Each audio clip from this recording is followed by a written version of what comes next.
All right, let's get going here. This is the Truckee Fire Protection District Community Wildfire Prevention Grant Workshop. My name is Dillon Sheedy. I'm the Registered Professional Forester and Assistant Wildfire Prevention Manager at the Truckee Fire Protection District. And I administer this program along with my colleague and team member, Brittany Shelton Dooley, who's here today as well.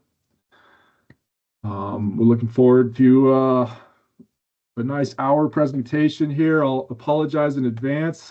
This presentation is a little heavy. There's a lot of information to get out there right away. So there's a lot of text on the slides, and there's some things that I just have to read.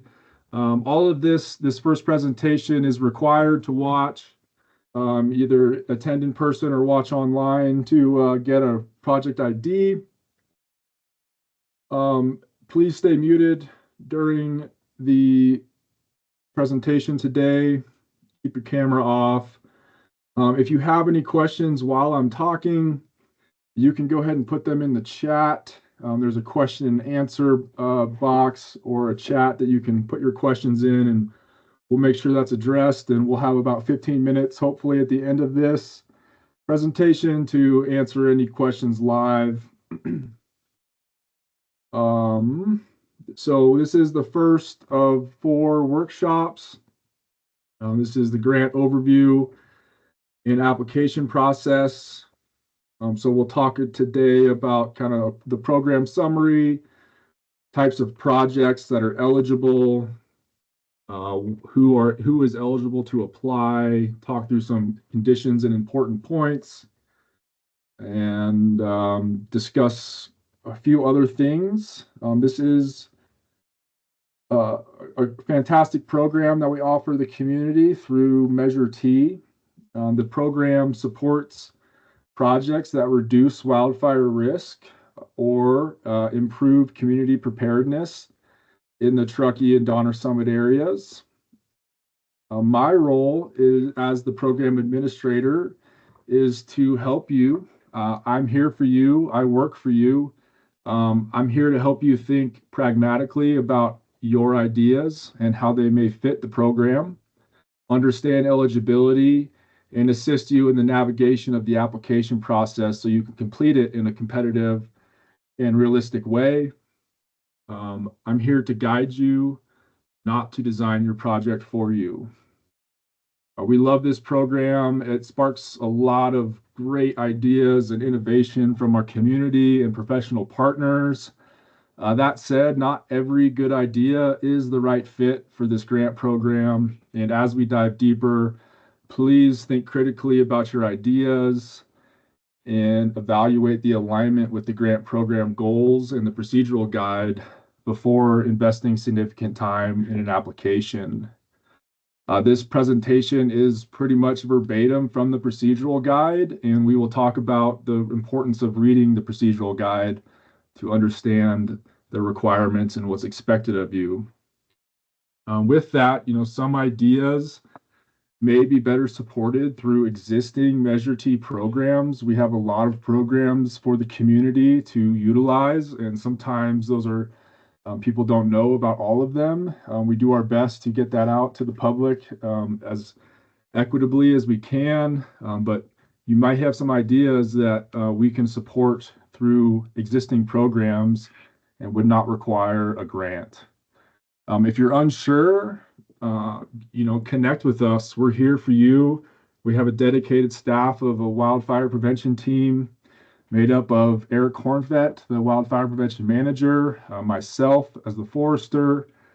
We have Brittany Shelton Dooley on the call today, Maria Marsh, who many of you may have worked with, and Sophia Houston.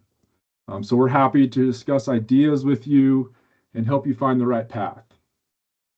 Of note is, remember that submitting a competitive application requires a meaningful time and effort commitment. This is not something that can be accomplished in a few weeks. However, some projects are harder and more complicated than others. So we'll talk about that in turn, but If you're proposing a commercial forest management project, that's going to be probably the hardest project to work through and complete the application in a competitive way. It's going to take probably the most time. But if you are looking to tap into some other buckets of funding that we have for community wildfire preparedness or wildfire prevention education, those applications can be a lot easier and easier to work through. There's not as many requirements. So again, connect with us and we can guide you through the process. So the grant program summary, this grant program is specific to residents within the Truckee Fire Protection District. If you don't know whether you're in the district or not, again, give us a call. But if you are signing in here today from somewhere outside of the fire district, I regret to inform you that you are not eligible to apply to this program. You must be within our district boundary, which pretty much goes from Highway 20 interchange to the west, all the way to pretty much the state line in Nevada near Floriston. We have up to $500,000 available for funding this year in fiscal year 26-27. This is funded from the Measure T Wildfire Prevention Fund. The grant budget is subject to change at our discretion. Projects are selected on a competitive basis, and successful solicitation or consecutive awards are not guaranteed.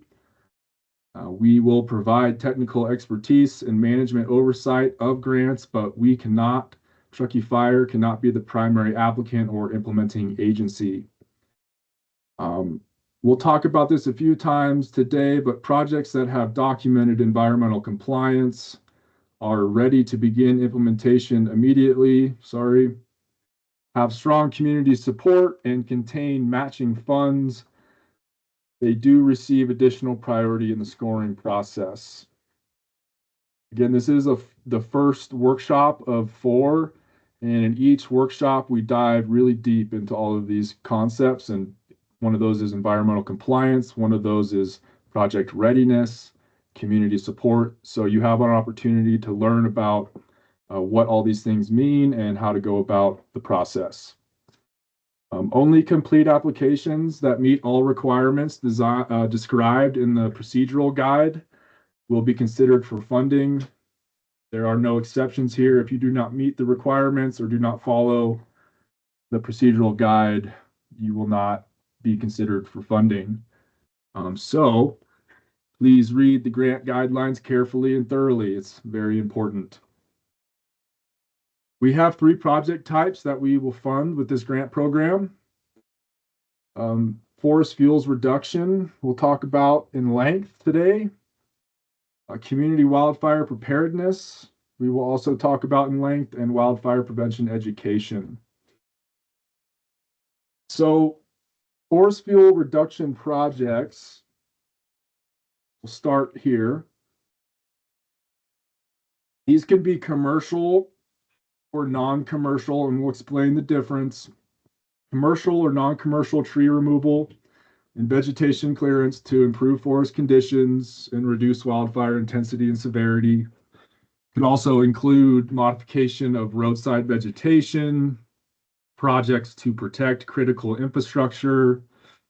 We will consider projects that have equipment purchases to support forest fuels reduction programs and activities within and around communities. This grant will fund prescribed fire activities.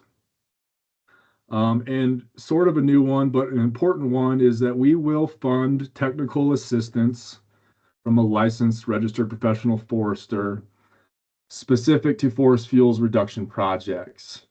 This is key for a lot of people. Technical assistance from a forester may be the direction that some of us want to take.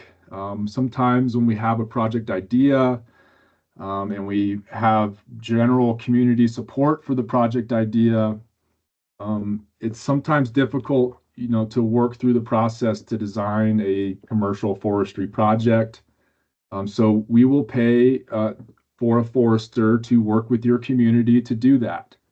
You can hire a forester. We will cover those costs for the forester to design the project, to permit the project, to do all the layout and all of that. We will, this is a route that some folks have chosen to take and is important piece to the forest field reduction projects. It's basically setting you up for success. If you were going to do a technical assistance project, you would have a forester plan the project for you, maybe write the grant for next year, and it would set you up to be very competitive. So there is a distinct difference between commercial and non-commercial forestry projects. Commercial forestry projects are generally big projects. They have big changes on the landscape, and they primarily achieve fuel reduction by removing forest fuels and utilizing those fuels, right? We're taking the biomass out of the forest.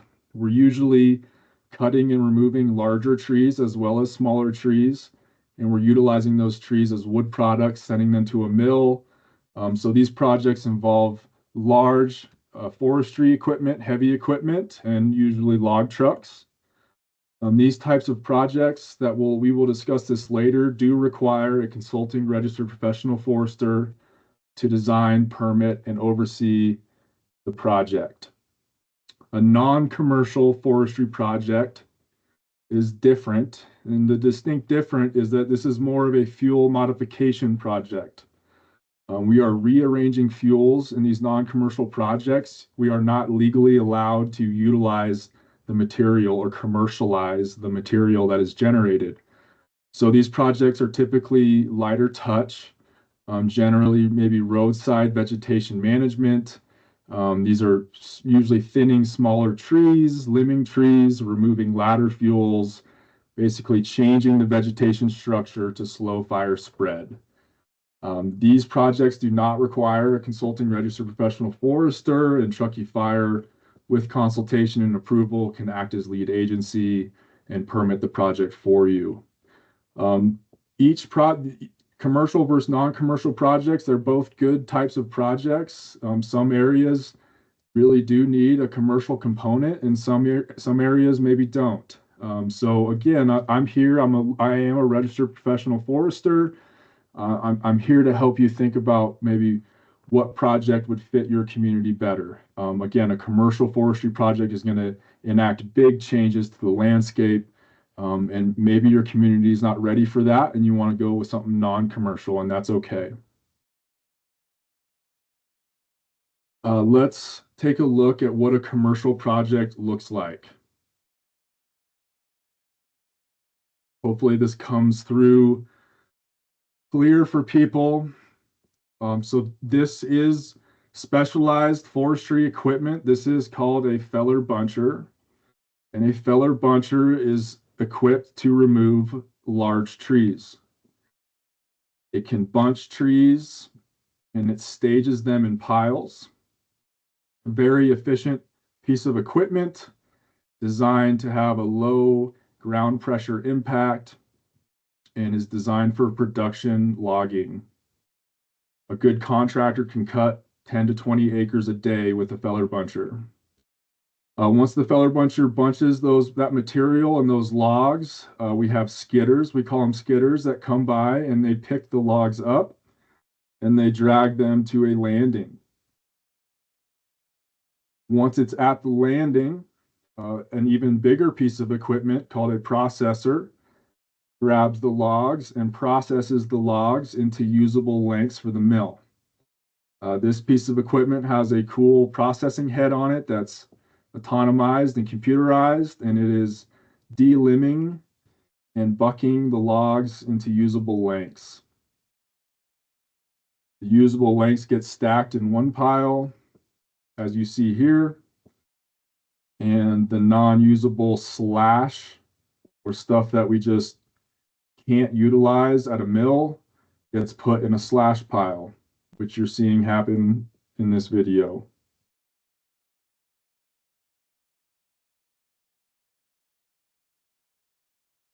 This is the result of a processor. We have a log deck, we have a slash pile. Now we need to deal with that slash pile and that log deck. So we put logs on trucks, ship them to the mill, and we chip the slash, and we send the slash or in the chips to a biomass facility.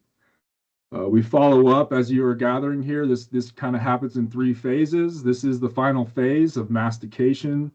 So after all the cutting is completed, the logs are skidded, processed. We come through with masticators as a final phase to make it, clean it up, make it look as close to a park-like setting as we can.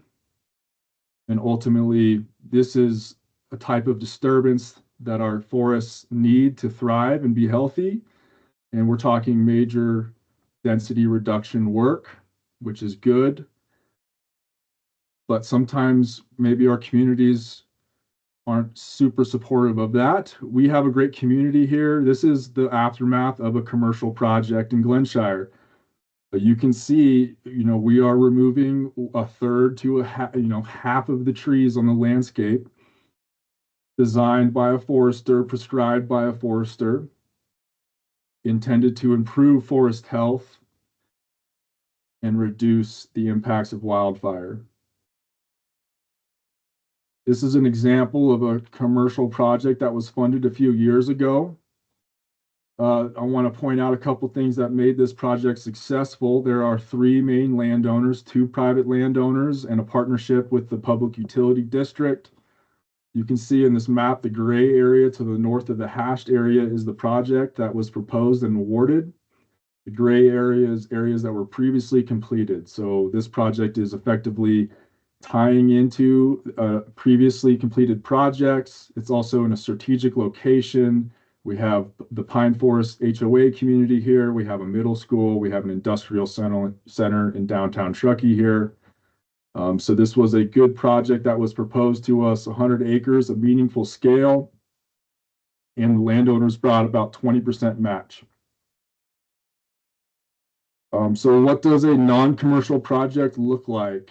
So non-commercial, as we said, is generally going to be smaller trees, smaller equipment. So here is an example of a mini excavator, much smaller piece of equipment that is using a grapple shear to cut smaller diameter trees. So we're addressing trees that are unhealthy, dying, or are acting as ladder fuels.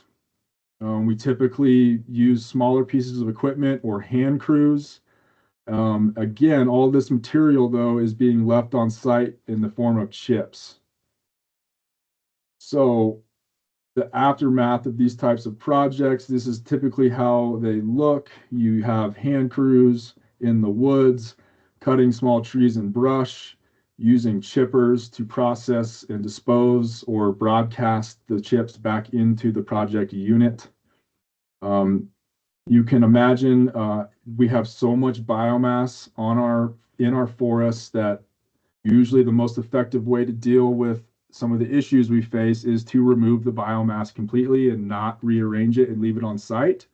However, there are cases where maybe this is our only option. It's steep slopes, or maybe we just have small trees that we need to thin and we're okay with a few inches of chips. This is a before and after of a non-commercial project. You can see a lot of the large trees remain, and we are addressing the ladder fuels below. This is an example of a non-commercial project that we awarded last year. This was funded to the Glenshire Firewise community, and the orange areas were the proposed project areas that were awarded. The green areas were previously completed treatments that they are tying into. This project was successful because a forester was hired to write the grant and to basically work with 7 different HOAs and partners in the area. They brought over 30% match. And this was a project on mostly HOA-owned open spaces or green belts. So it was a good project in our opinion because it improved defensible space for adjacent structures for over 100 adjacent structures. So good non-commercial project. If you're familiar with Glenshire in this area specifically in the neighborhood, there's not a whole lot of large trees that need to be removed. And so this is an example of where a non-commercial project maybe fits a little better. Really all we need to do is thin some small trees, limb them up, and masticate the surface fuels and the brush. Moving on, we have our next bucket is community wildfire preparedness. These types of projects are to improve community level compliance with laws and regulations required by 4291, or to basically better prepare your community before a wildfire occurs. So what can these projects look like? We're waiting for, we would love to see maybe a Firewise community come to us requesting a community workday equipment that can be shared throughout the community. So we could have some chip-in cleanup and defensible space workday equipment like chainsaws, pole saws, rakes, stuff to help our community members achieve defensible space compliance as a Firewise community.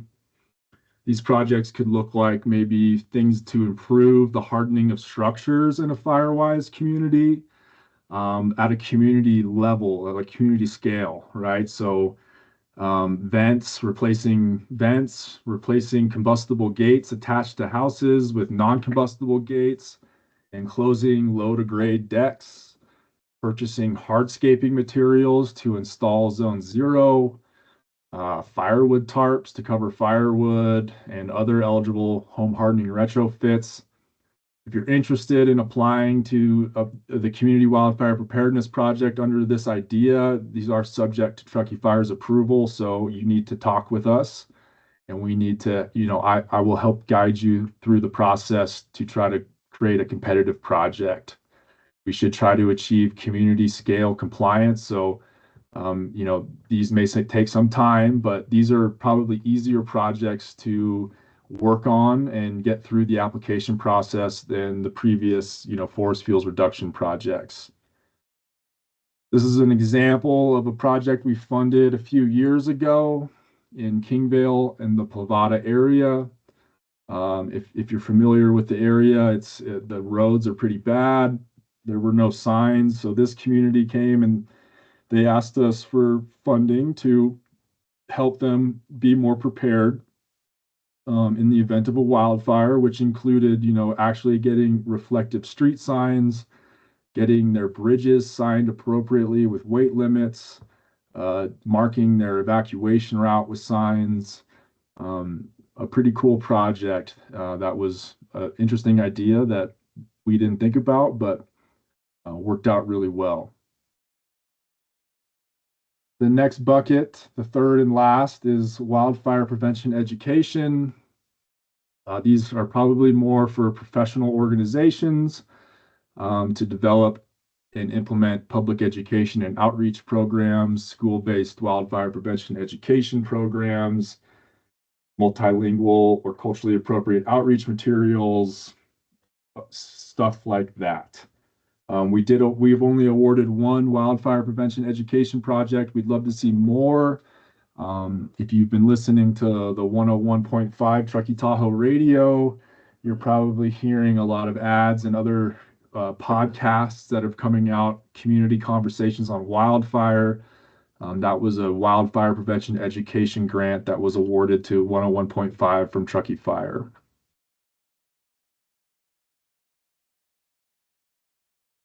There are non-qualifying project types and activities. Again, this is all in the procedural guide. I'm not going to read through this, but the big one is, this grant is not for individual landowners to get defensible space work completed for free. So individual or private landowners requesting a grant specifically for fuel reduction work within the defensible space zone, so 100 feet of your structure on your own property, is not eligible for funding. It is the landowner's legal responsibility in California to manage within 100 feet of your structure. We will not use public funds to do so. There is an exception here with the example that we just gave with the Glenshire project, where it makes sense that if there are HOA-owned green belts or open space that need attention and need work, that is that's not on it's not owned by the private property owner adjacent to that green belt, we will fund projects that are within that 100-foot zone in that case. But if you are an individual property owner here today, hoping to get funding to get defensible space work done, vegetation removal, this is not a program that's going to fund that. Another important one is projects or activities on land planned for development. So commercial, industrial, multifamily in the next 5 years is not eligible. This is subject to our discretion.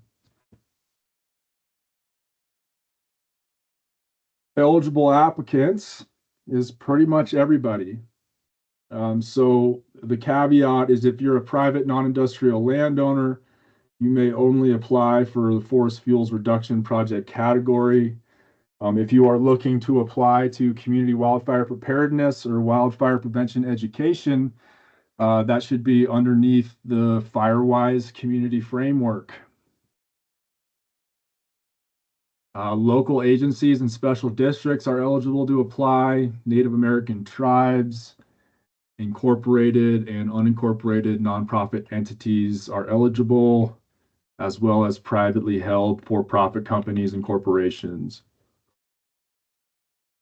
If you are a privately held for-profit company or corporation, you have to bring one-to-one match. So if the project is a $100,000 project, we'll only award $50,000 towards that project, and you need to come up with the other $50,000. Again, that's just for for-profit companies or corporations. Eligible costs. These are basically costs that are necessary and reasonable to carry out the project.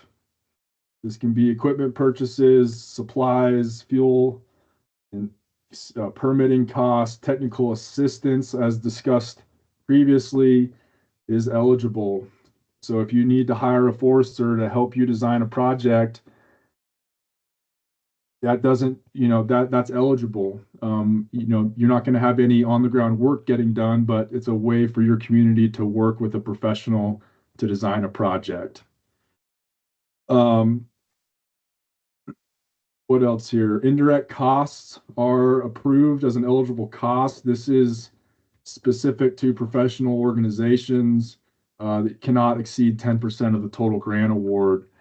So if you're a private non-industrial landowner, this is not a way for you to get 10% of $200,000 in your pocket for free. This is 10% indirect costs are for organizations that have bills to pay, have overhead costs, have administrative costs. Folks like the Land Trust or other nonprofit organizations that have a good reason to have indirect costs in their application. There are several ineligible costs as well. Basically, we can't replace or supplant an existing program.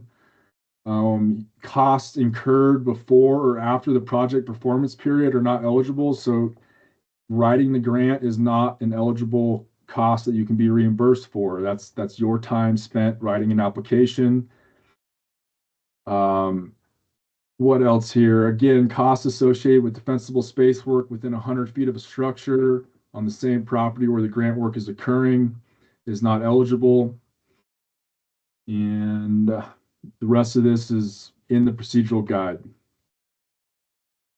Then we have a question in the chat regarding the eligibility of funding support for technical advice and services from a burn boss or burn plan writing.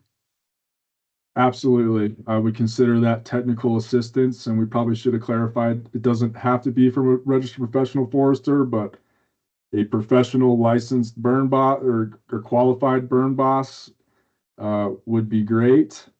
And if that's a specific question from a professional organization, we can have more conversations about how that might look.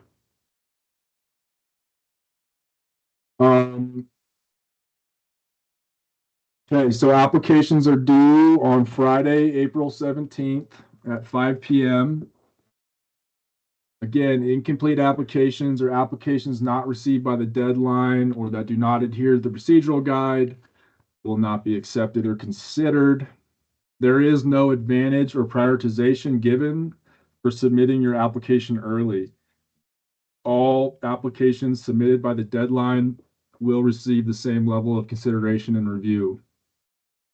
You are strongly encouraged to consult with me and to attend or watch these recordings and these workshops that we put together for the community. An important point is that if you're considering applying to this program, you need to have the ability to plan, administer, and complete the grant. These projects are intended to be managed and implemented by the applicant, or if the applicant is not ready for that, a professional third party, such as a consulting registered professional forester. Truckee Fire cannot administer and implement your project. I have several other projects going on in the community. As you could imagine, this grant program is meant to increase capacity, share funding, get more work done through other professionals and through the community. You cannot start any reimbursable work on an awarded, if you are awarded, you need to have a fully executed grant agreement before you do anything. And records in Truckee Fire's possession are subject to the California Public Records Act.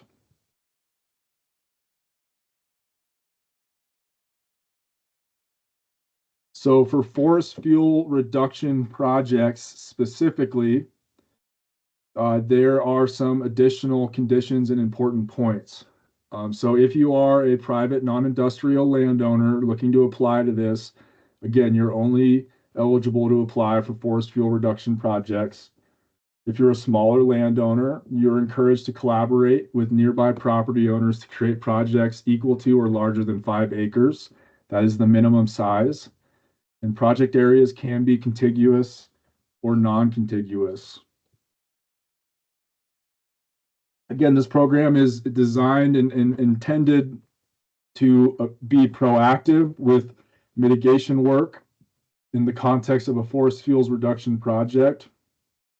This is not a program designed for, clear cutting or other types of projects that don't necessarily increase safety for the public and first responders. They need to be designed to reduce wildfire hazards and improve the protection of lives, property, and the environment. And really, they need to improve forest health and resilience to local disturbances. Again, this is specific to forest fuels reduction projects, and this is why it's good to work with me or another consulting registered professional forester. A consulting registered professional forester is only required for commercial projects. We talked about the difference earlier. If you are applying for a commercial project, you need to work with an RPF. That RPF needs to send a letter of commitment confirming their involvement, and you need to budget for those services in your project budget and application. Again, RPF costs are an eligible grant expense. However, it is preferred that they're covered by the applicant as match. It's a good way to show matching commitments is by having the private landowners pay for the services of a forester. It's not required though. And a disclosure for commercial projects, these projects don't generate revenue. They're usually operating at a net loss, which is why we're paying a significant amount of dollars per acre to get these work done. But if for some reason revenue is generated, that's not an opportunity for a landowner to put that in their checkbook. If you do generate revenue, that does need to be reinvested back into the project or returned to Truckee Fire. It's public funding that you're using, and so anything that is generated needs to go back to the project. Okay, the application process. Again, work with us. We'll help you. They need to be submitted by April 17th. And we'll talk about basically the process and the workbook. I want to take this opportunity real quick to just tour the website that we have available at truckeefire.org/grants. And if you're applying to this program, this is where you should live. You can register for all the grant workshops here, as well as the office hours that we offer. You can view the recordings of the workshops. There's a program summary, eligibility. If you want to live in this resources tab, okay, there's the procedural guide right here, the application workbook that you can use offline before you fill out the online application. There is links to several things here in Google Form.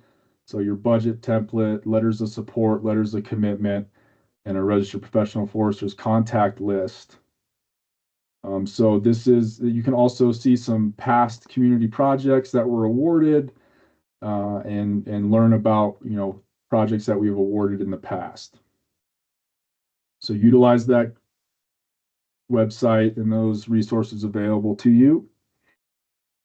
The steps to an application is to, first and foremost, download and read the procedural guide in its entirety. Super important. Step 2 is after this recording or this workshop today, you will be emailed a project ID request form. So after you read the procedural guide, you can fill out that request form. It will generate a unique project ID for you, and you will have an opportunity to set up a 30-minute consultation with me. The consultation is optional in most cases, but strongly recommended.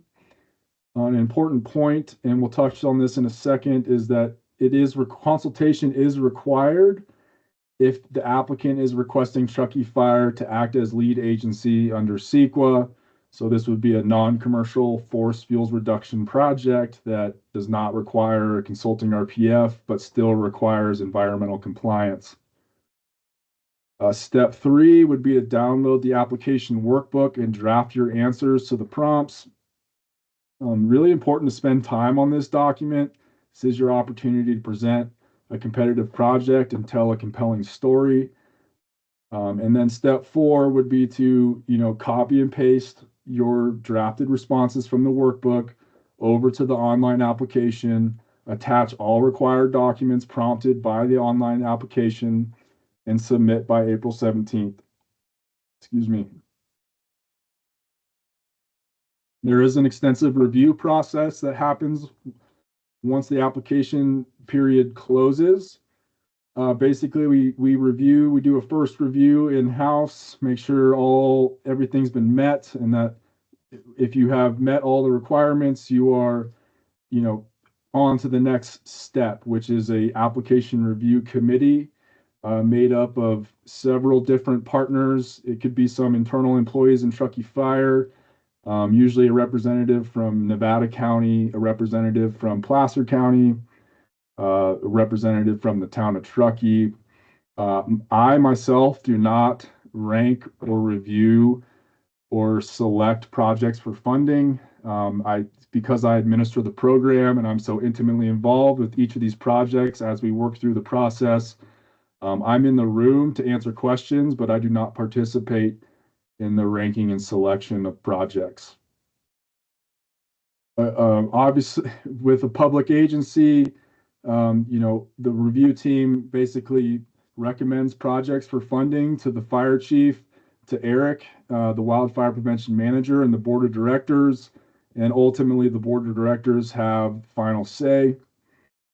We do work hard to announce grant recipients approximately 4 to 6 weeks after the close of the grant solicitation. These are the evaluation factors that the review committee looks at and grades you on. You need to plug into the procedural guide, pages 7 to 12, and read through this thoroughly. We basically give you the answers to the test.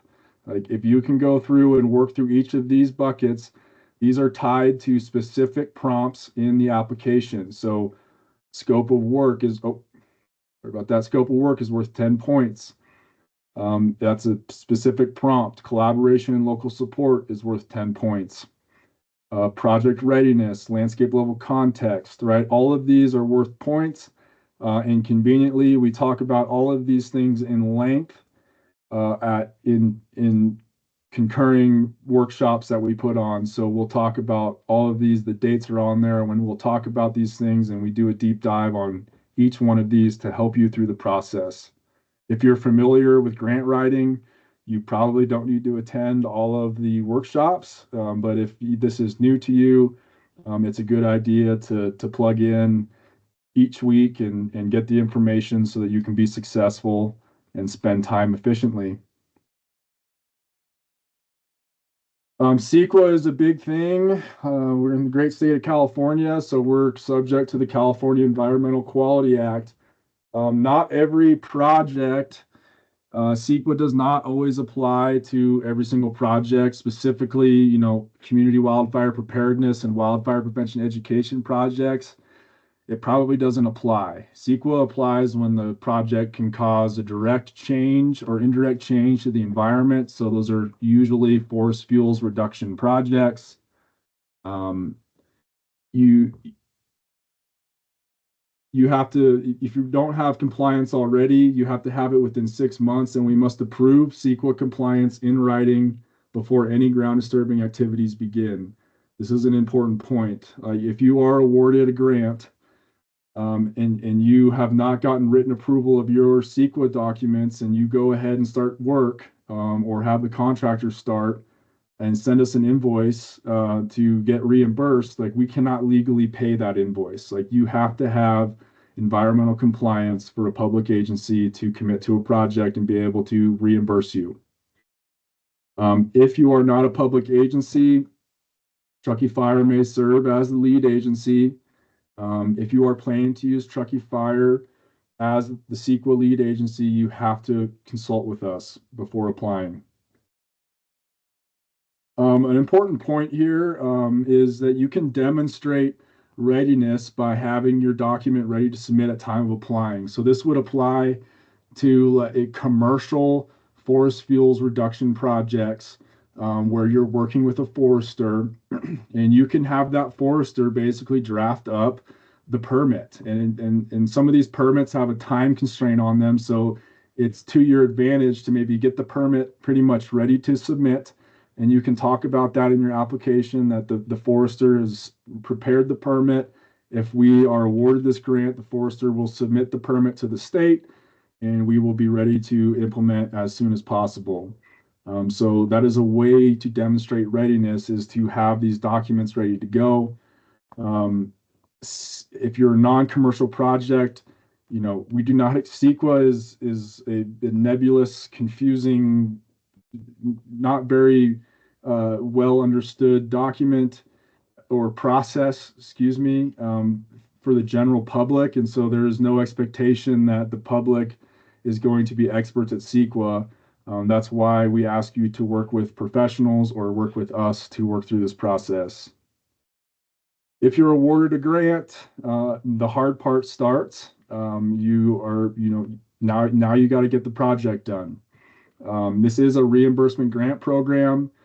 So essentially the grantee pays for services, invoices Truckee Fire for the same, and then we remit a reimbursement to the grantee.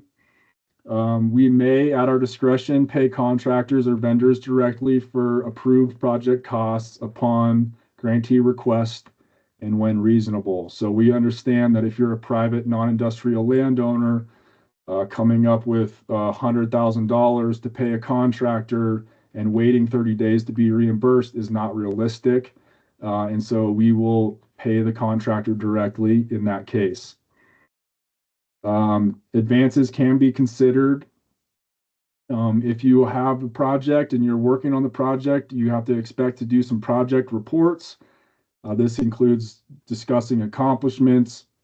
Most important here is before, during, and after photographs. Like, we need grantees to take photos before and after, during, to document successes.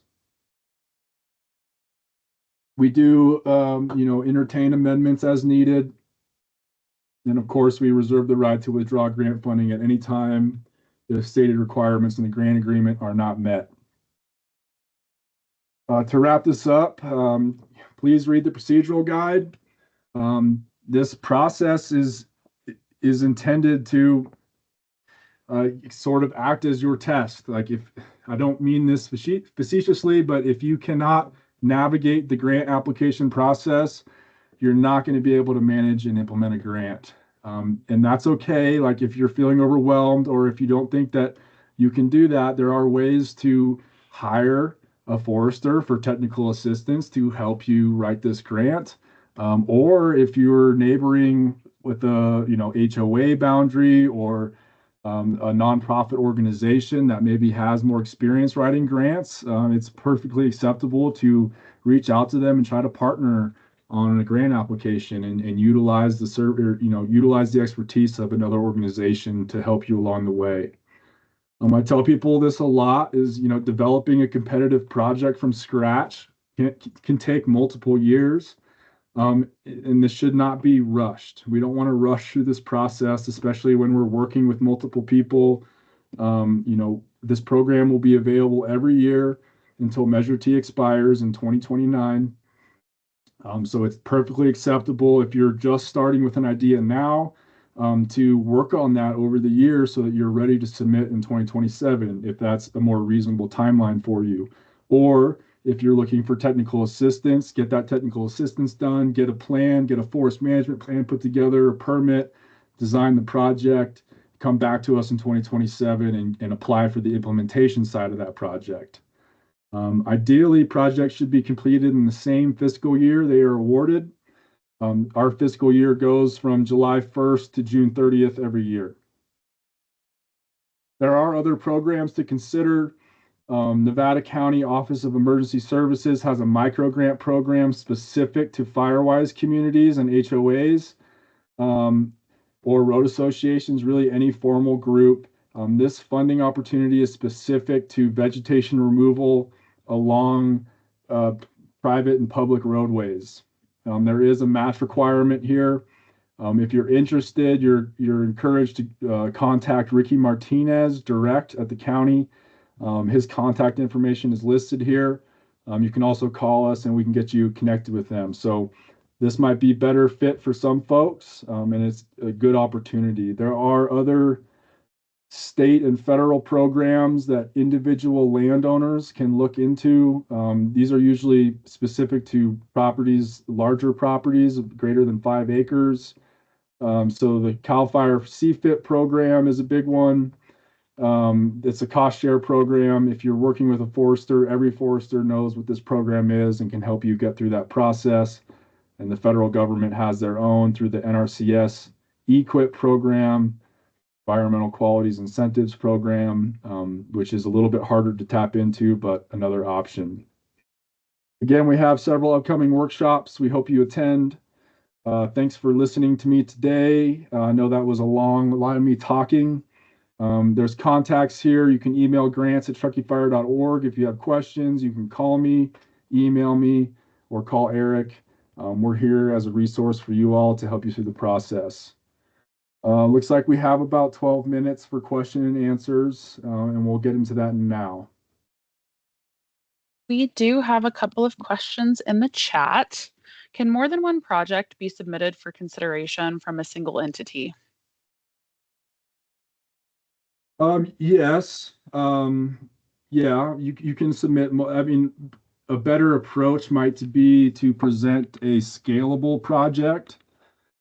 So we talk about that at length in our other workshops, but basically, like, hey, ideally, I want to do this project for this amount of money, at this size and this scope, as option A, and option B could be kind of a reduced scope, reduced funding request.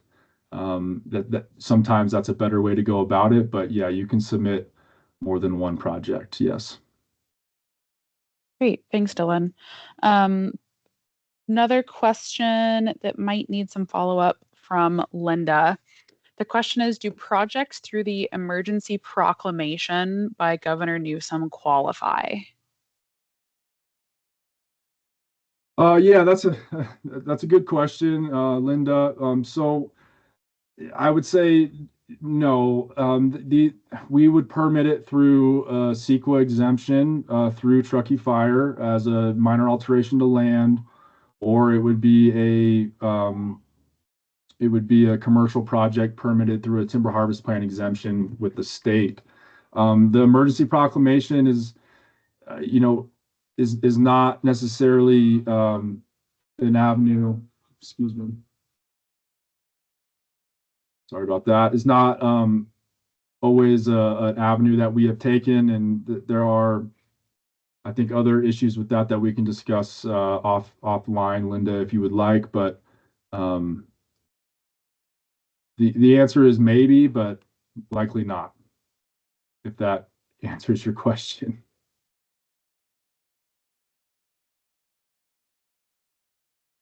Thanks, Dillon. We have no other current questions in the chat.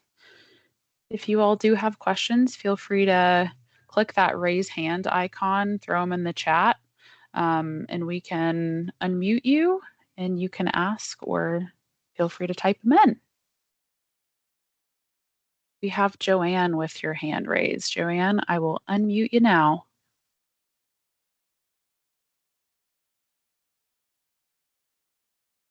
Okay, Joanne, you should be unmuted. From our end, anyways.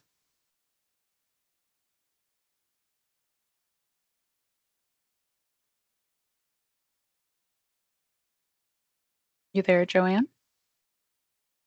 Joanne, you might have to unmute yourself at the top right, where the mic is. Okay. There Sorry you go. yeah, the question I submitted earlier, but I'm not sure where it went. We live in Juniper Hills, and so I wondered, doing this kind of work on 20 acres, would that automatically fall into a commercial project?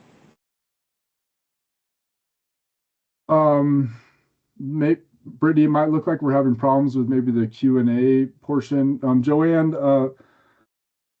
the difference between a commercial and non-commercial project is kind of up to the applicant or the person wanting to apply.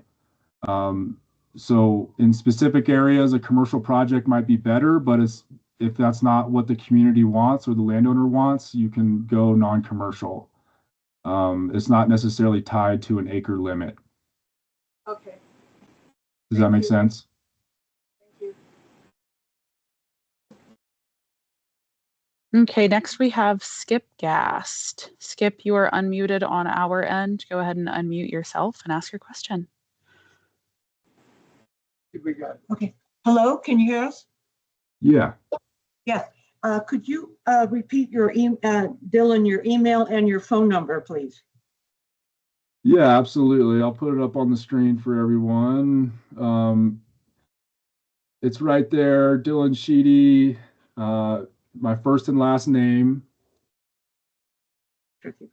at truckeefire.org. And my cell phone number is 530-536-8020. Okay. How do we get hold of the procedural guide? That's on the website at www.truckeefire.org/grants, right at the top of the page here. And that's under the resources tab. Yeah.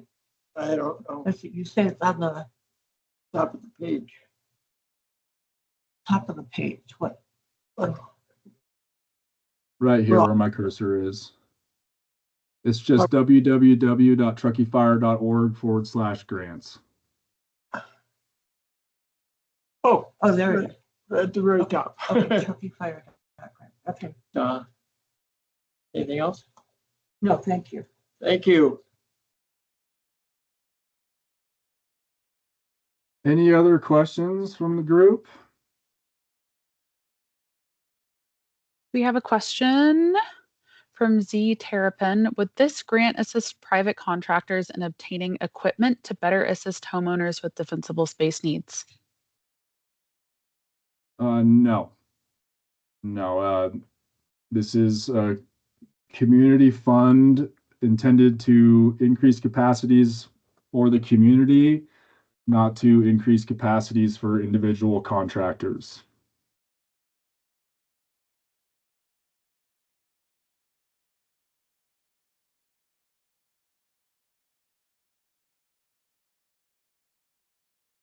For those of you that want to copy and paste Dillon's email, phone number, and or have a link to directly get to that grants page on our website, those links are all now in the meeting chat.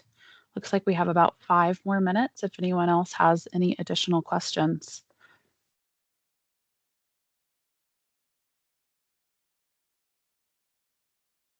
Great. Well, hearing none, we'll get done here 5 minutes early. Again, please reach out if you have questions, and thank you for attending today. We look forward to our future workshops on those future dates that you can sign up for, and thank you for your interest in the program. We do appreciate it.